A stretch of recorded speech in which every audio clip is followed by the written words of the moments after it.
Wa qala Rasulullah sallallahu alaihi wasallam, man tamassaka bi sunnati inda fasadi ummati falahu ajru mi'ati syahid. Atau kama qala Rasulullah sallallahu alaihi wasallam. Shadaqallahul azim wa sadaqallahu rasulul karim. Yang kami hormati Bapak Imam, para pengurus masjid, para orang tua kami, para alim ulama, dan kawan-kawan seperjuangan. Alhamdulillah, bersyukur kita kepada Allah Subhanahu wa taala. Allah Subhanahu wa taala telah berikan nikmat yang besar kepada kita, yakni nikmat ketaatan kepada Allah Subhanahu wa taala. Hadirin yang dirahmati Allah Subhanahu wa taala, tujuan hidup kita di dunia ini hanyalah mencari keridhaan Allah Subhanahu wa taala, mendatangi seruan muazin untuk sholat maghrib berjamaah pada hari ini. Hanya satu saja tujuan kita, mengharapkan ridhonya Allah Subhanahu wa taala. Dan keridhaannya Allah Subhanahu wa taala hanya Allah Subhanahu wa taala letakkan dalam ketaatan atas perintah Allah Subhanahu wa taala dan menjauhi segala larangannya. Amin. Amin. Dan kita tidak tahu hadirin yang dirahmati Allah Subhanahu wa taala, dari begitu banyak perintah Allah Subhanahu wa taala, amalan mana yang kita lakukan yang dapat ridhonya Allah Subhanahu wa taala? Insyaallah. Maka orang yang beriman, dia berusaha menunaikan segala perintah Allah Subhanahu wa taala, karena yang ditujunya hanyalah ridho Allah Subhanahu wa taala. Allah Subhanahu wa taala katakan, "Qul in kuntum tuhibbunallah." Katakanlah, kalau kalian menginginkan cinta, kalau kalian menginginkan ridho, kalau kalian menginginkan surga, fattabi'uni. Maka Allah Subhanahu wa taala perintahkan kita untuk mengikuti baginda Rasulullah sallallahu alaihi wasallam. Untuk mendapatkan cintanya Allah, ridhonya Allah, Allah Subhanahu wa taala perintahkan kita mengikuti baginda Rasulullah sallallahu alaihi wasallam. Hadirin yang dirahmati Allah Subhanahu wa taala, kalau sholat kita tahu kewajiban kita. Di bulan Ramadan pun kita tahu puasa kewajiban kita. Kemudian apa saja yang harus kita ikuti dari sosoknya Rasulullah SAW. Para alim ulama kita menjelaskan, ada 3 perkara yang bisa, bukan sekedar bisa, tetapi yang harus kita ikuti dari sosok Rasulullah SAW, dari sunnah-sunnahnya Rasulullah SAW. Bedanya antara kewajiban dan sunnah ini seperti orang yang bekerja. Maka kewajiban seorang pekerja ini ditentukan oleh kantornya. Kamu datang jam sekian, pakai baju ini hari ini, pulangnya jam sekian. Kemudian tugasmu ini. Kalau sunnah, dia mengerjakan sesuatu yang tidak diperintahkan, tapi sangat dikehendaki atau diinginkan oleh perusahaannya. Maka orang ini akan mendapat nilai plus, nilai lebih, reward dari perusahaan. Begitulah kedudukan sunnah dalam agamanya. Hadirin yang dirahmati Allah Subhanahu wa taala, 3 sunnah dari Rasulullah SAW yang harus kita lakukan. Pertama, ada sunnah sirah atau penampilannya Rasulullah SAW. Sunnah sirah ini mudah saja, Pak. Kita sering mendengar bahwa Rasulullah itu beliau menggunakan jubah, beliau menggunakan peci, beliau menggunakan sorban. Beliau memelihara janggutnya. Bahkan janggut ini gratis daripada Allah Subhanahu wa taala. Kalau kita mau amalkan sunnah juga, kan kita harus korbankan uang kita. Baru kita bisa amalkan itu sunnah pakai jubah. Tapi kalau orang mau biarkan janggutnya tumbuh, tanpa kita sadari ternyata kita telah mendapatkan satu amalan yang pahalanya 24 jam berjalan di sisi Allah Subhanahu wa taala. Sekalipun kita tidur, sekalipun kita sedang duduk bercanda bersama anak istri kita, tetapi pahala sunnahnya tetap jalan di sisi Allah Subhanahu wa taala. Ini adalah sunnah surahnya Rasulullah SAW, penampilannya Rasulullah SAW. Dan sunnah surah ini pun bukan sunnah yang ringan, Pak. Berat sekali untuk diamalkan. Hari ini kalau kita pelihara janggut kita, yang pertama komplain mungkin istri kita. Aduh Pak, kok kelihatan tambah tua, nggak tampan lagi katanya. Nah, hilang janggutnya. Ternyata cintanya kepada Rasulullah tergadai dengan cintanya kepada istrinya. Na'udzubillah. Hadirin yang dirahmati Allah Subhanahu wa taala. Kalau kita tidak tahu nilainya sunnah, maka mudah bagi kita meninggalkan sunnah. Tapi orang yang tahu nilainya sunnah, maka dia akan berusaha menunaikan sunnahnya Rasulullah SAW. Man tamassaka bi sunnati inda fasadi ummati falahu ajru bi anti sahih. Kata Rasulullah, barang siapa yang menghidupkan sunnahku dikala rusaknya umatku, maka baginya pahala 100 orang mati syahid. 100 orang, Pak. Kita punya nyawa satu saja, itu pun belum tentu mati syahid di jalan Allah Subhanahu wa taala. Tapi dengan amalkan sunnahnya baginda Rasulullah SAW, karena cinta kita kepada Rasulullah SAW, karena perintahnya Allah Subhanahu wa taala, maka insya Allah apabila kita lurus dengan niat kita menghidupkan sunnah, maka Allah Subhanahu wa taala akan ganjar kita dengan pahala 100 orang mati syahid. Besar Pak nilai sunnah, Pak. Itu kalau satu sunnah janggut saja. Bagaimana kalau kita pakai jubah, pakai sorban? Para ulama kita jelaskan, orang yang sholat menggunakan siwak saja, sebelum takbir dia menggunakan siwak, maka ibadah sholatnya, pertama dia datang ke masjid, maka sudah dikalikan 27 derajat nilai pahalanya dibandingkan orang yang sholat di rumah. Kemudian dikalikan lagi dengan jumlah jemaah sholatnya. Kalau tadi kita sudah 27 derajat, kurang lebih saya lihat tadi jemaah kita antara 100 sampai 150 orang. Jadi 27 derajatnya itu Pak, dikalikan lagi dengan jumlah jamaahnya. Dan dia amalkan sunnah yang kecil. Kata kita kecil, padahal sunnah itu besar semua. Dikalikan 70 kali lipat lagi di sisi Allah Subhanahu wa taala. Ini sunnah, siwak. Kita malu hari ini bawa siwak.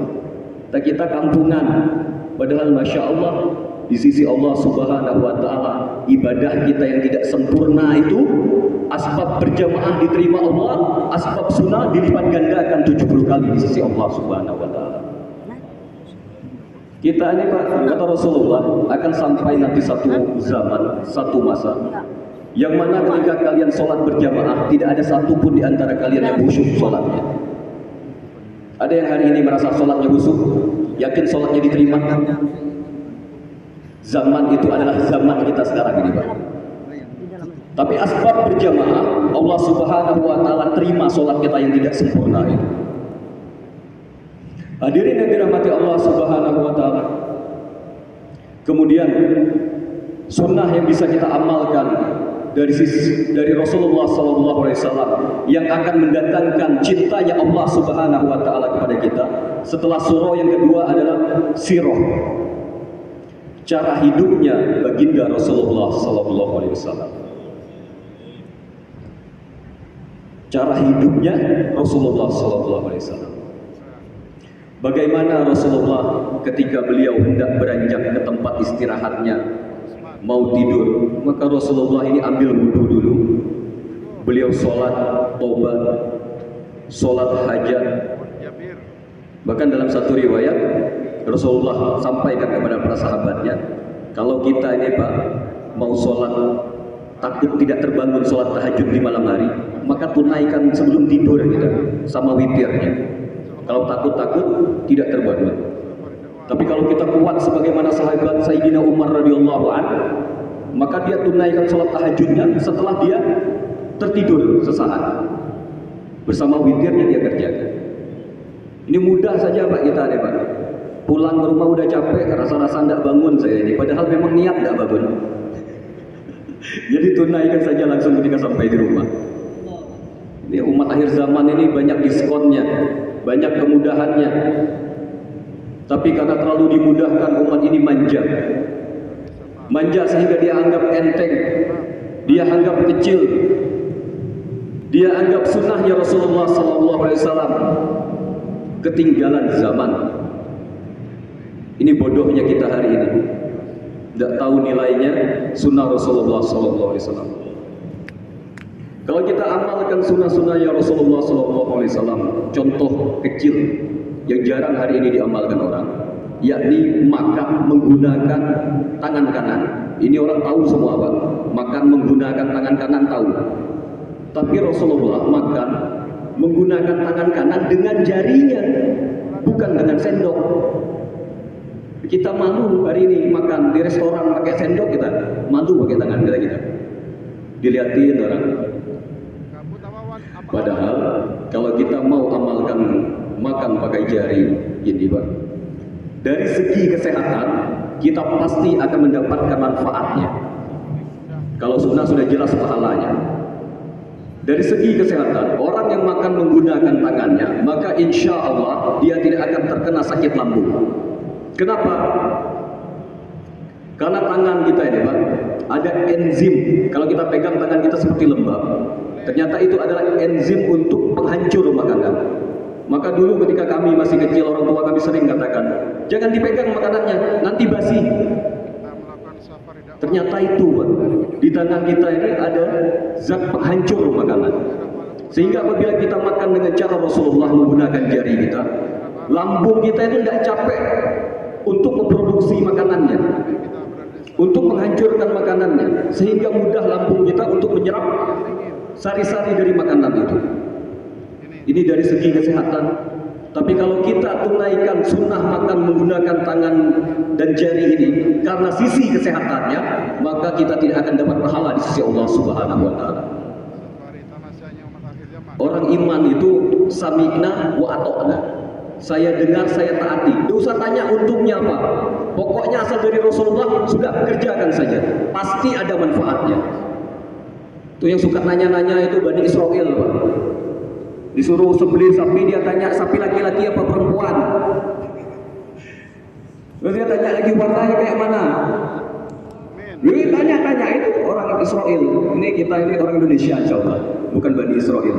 Pokoknya datang sunnah yang kita dengar dari para alim ulama kita, dari guru kita, dari bacaan kita, maka tunaikan saja.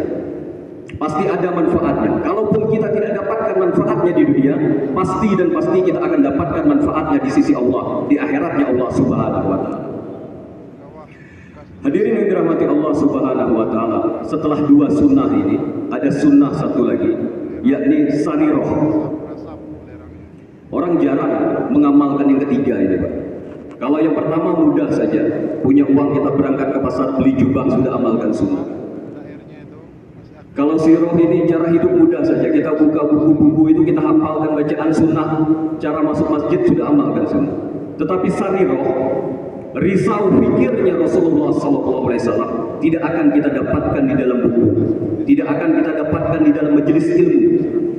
Sarirah ini akan kita dapatkan risau dan pikirnya baginda Rasulullah SAW apabila kita mau mengamalkan sunnah yang hari ini sudah benar-benar ditinggalkan oleh umatnya. Apa sunnah yang ditinggalkan umat hari ini? Dakwah ilallah. Padahal dengan sunnah sarirah ini Allah Subhanahu wa taala nyatakan kita sebagai umatnya Rasulullah SAW. Qul hazihi sabili ad'u ila Allah ala basiratin anna wa man ittaba'ani. Ini Rasul Allah Subhanahu wa taala firmankan. Qul hazihi sabili, kabarkan wahai kekasihku Muhammad sallallahu alaihi wasallam kepada umat, hazihi sabili, inilah jalan hidupku. Jalan hidupnya Rasulullah sallallahu alaihi wasallam. Ad'u ilallah, menyeru manusia kepada Allah Subhanahu wa taala, ajak orang kenal kepada Allah, ajak orang untuk mentaati Allah Subhanahu wa taala. Ala basiratin, dengan keyakinan di hati. Ulama kita katakan dengan ilmu berdakwah. Benar, orang kalau nggak ada ilmu nggak bisa berdakwah. Mustahil bisa berdakwah tanpa ilmu. Tapi pertanyaannya, berapa syarat keilmuan seseorang sehingga dia dibolehkan untuk berdakwah? Maka yang paling paham dengan ayat ini bukan Imam Syafi'i, bukan Imam Hambali, bukan Imam Maliki, bukan Imam Hanafi, bukan Imam Muslim, bukan Imam Bukhari.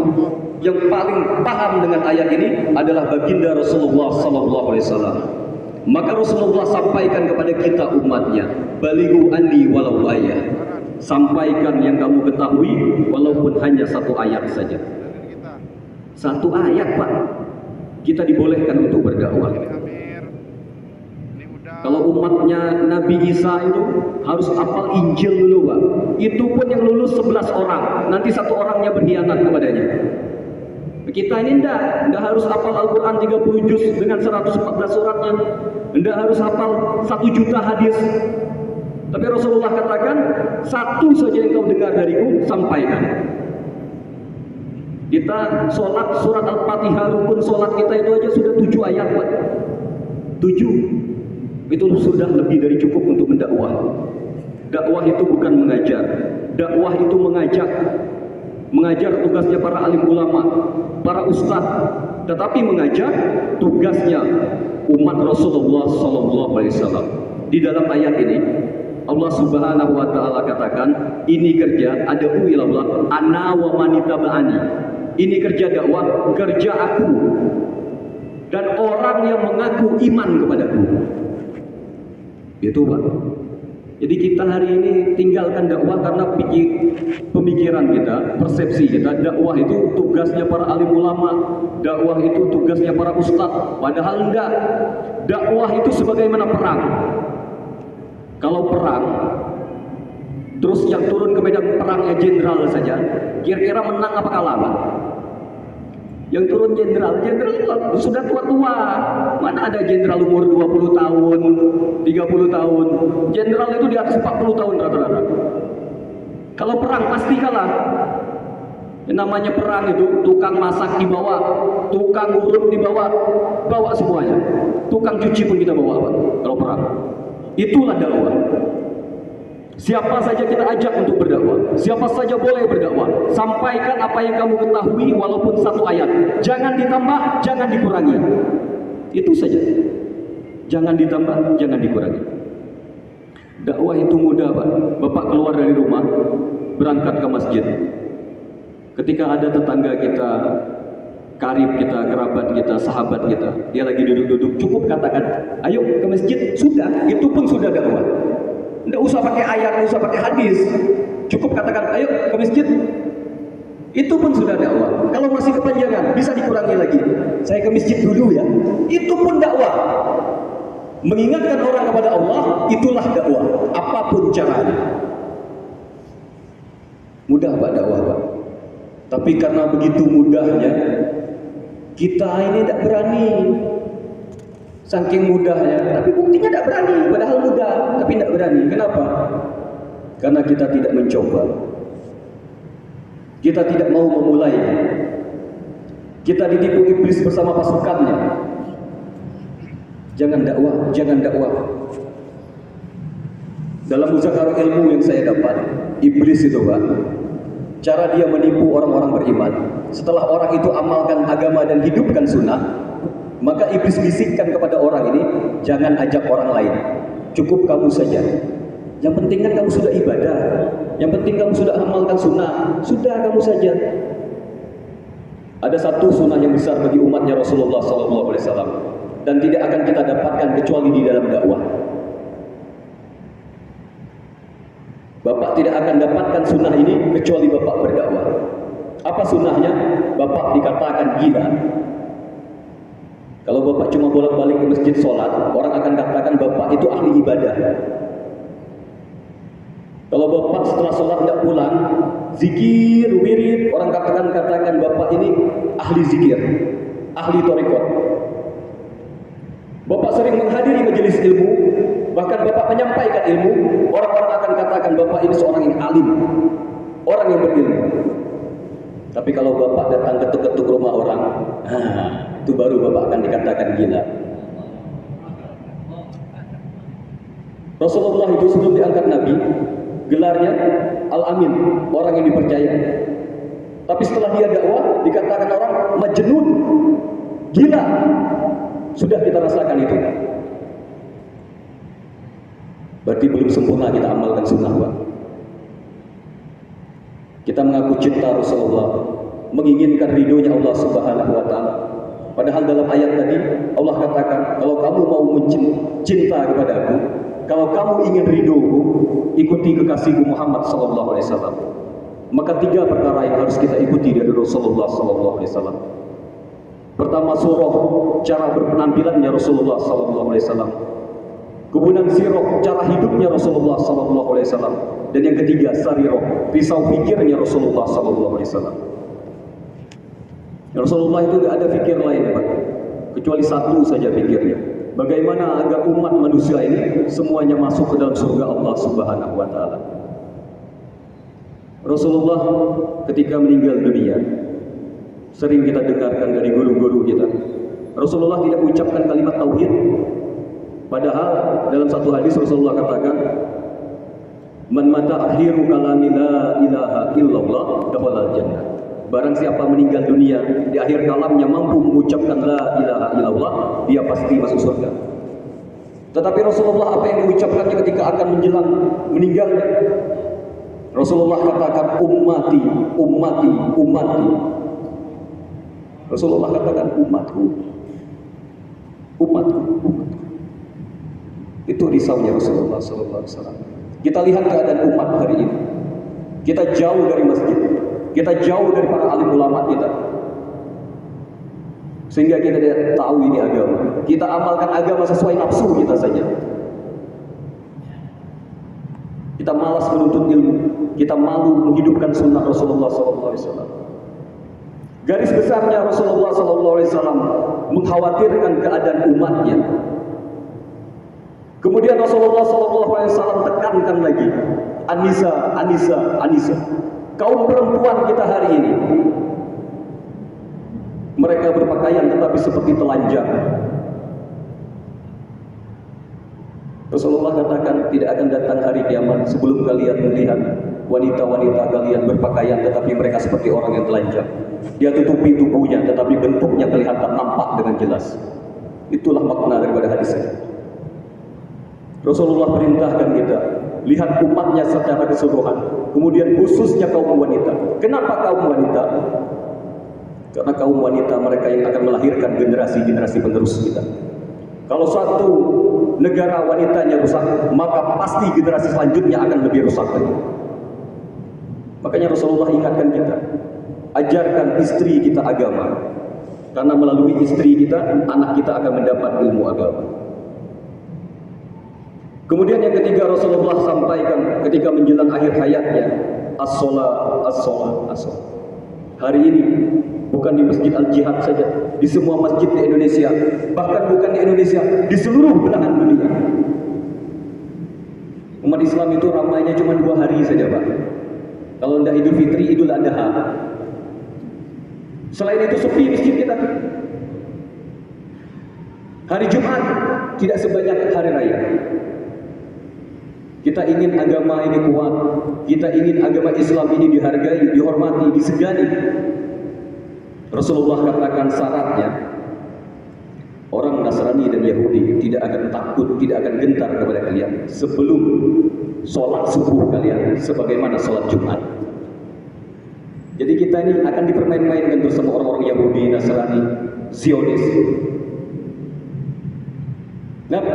Karena mereka tahu kekuatan umat ini hanya ada di dalam sholat berjamaahnya. Makanya hari ini para alim ulama kita membuat satu usaha, satu kerja yang akan mengembalikan derajat umat ini, dihormati di seluruh belahan bumi. Caranya mudah, ajak tetangga kita, ajak kaum kerabat kita, sholat berjamaah. Itu saja. Kalau kita sudah sholat berjamaah, sholat subuh kita seperti sholat Jumat, maka gentar orang-orang kafir itu, Pak. Tidak perlu acungkan senjata, dia lihatkan persatuan umat itu saja sudah ngeri. Kemarin ketika terjadi demo besar-besaran 212, bagaimana gentarnya orang kafir. Baru satu kali berkumpul, bagaimana kalau setiap hari di seluruh masjid sholat subuh kita sebagaimana sholat Jumat? Bukan gentar saja orang-orang kafir, tetapi awasnya Allah Subhanahu wa taala pun akan bergetar. Janji Allah Subhanahu wa taala, apabila penduduk satu negeri bertakwa kepada kami, maka kami akan curahkan rahmat dari atas langit dan kami keluarkan rahmat dari dalam bumi kami. Tidak perlu capek-capek kita kerja sekolah tinggi-tinggi, cukup takwa sama Allah. Allah akan Subhanahu wa taala akan jujuri rahmat kepada kita. Tapi kita ini tidak yakin dengan ayat Allah, ragu dengan janji Rasulullah SAW, sehingga kita lebih mengusahakan asbab-asbab dunia daripada asbab akhirat yang ada di dalam Al-Quran ataupun sunnahnya Rasulullah SAW. Hadirin yang dirahmati Allah Subhanahu wa taala, kecintaan kita akan tumbuh kepada sunnah apabila kita mau bermujahadah. Kita mau meluangkan waktu kita, harta kita, diri kita. Mujahadah. Huruf depannya mim. Para ulama kita tafsirkan, jelaskan. Mim ini maksudnya mal. Gunakan harta kita untuk agama Allah Subhanahu wa taala. Kemudian setelah mim ada huruf jim. Maksudnya jasa, diri kita. Gunakan setelah harta, diri kita gunakan. Di depan jimnya itu ada huruf alif. Waktu atau masa kita. 4 bulan. Kemudian Kami tunggu ini. Ha. Hari ini. Hanya ini adalah hijrah. Hijrah. Tinggalkan sesaat kaum kerabat kita, anak istri kita, pekerjaan kita. Sesaat, tidak selamanya. 10%-nya saja. Man ja'a bil hasanati falahu asru amsalihah. Barang siapa berbuat satu kebaikan, maka dihitung 10 kebaikan untuknya. Maka dalam 1 bulan itu Bapak cukup meluangkan waktu 3 hari saja. Tidak usah banyak-banyak. Insyaallah 10%. Dakwah sampai mati, dakwah mati-matian, mati dalam. Kemudian setelah kata mujahadah itu ada huruf dalnya, Pak. Dalnya itu adalah dakwah. Setelah Bapak hijrah, setelah kita hijrah, yang harus kita lakukan adalah dakwah. Ajak orang lain taat kepada Allah. Sampaikan bagaimana nikmatnya taat kepada Allah. Atau jangan-jangan kita ini mau ngajak orang taat karena kita belum merasakan nikmatnya hidayah Allah Subhanahu wa taala. Bagaimana kita mau mengatakan rasa gula itu manis sementara kita pun belum mencicipinya? Atau hanya sandiwara saja ketaatan kita hari ini? Inilah. Hadirin yang dirahmati Allah Subhanahu wa taala, huruf terakhir dari kata mujahadah adalah hak. Maksudnya adalah hidayah. Barang siapa yang mau bermujahadah, wallazina jahadu finna lanahdiyannahum subulana. Siapa saja yang mau bersungguh-sungguh, bersusah payah di jalan kami, maka kami akan tunjukkan untuknya jalan-jalan hidayah. Ini Pak. Kalau kita mau korbankan harta kita, diri kita, waktu kita untuk hijrah dan berdakwah, maka Allah Subhanahu wa taala akan kekalkan hidayah pada diri kita, dan Allah Subhanahu wa taala akan pilih kita menjadi asbab hidayah untuk orang lain. Tidak ada amalan yang lebih indah daripada menjadi orang yang bisa dipilih oleh Allah Subhanahu wa taala sebagai asbab hidayah untuk orang lain. Hadirin yang dirahmati Allah Subhanahu wa taala. Mungkin sedikit ini yang bisa kami sampaikan. Kebenaran datangnya dari Allah Subhanahu wa taala. Apabila ada kesilapan, kesalahan kata, kami mohon dimaafkan. Mungkin jemaah ini sudah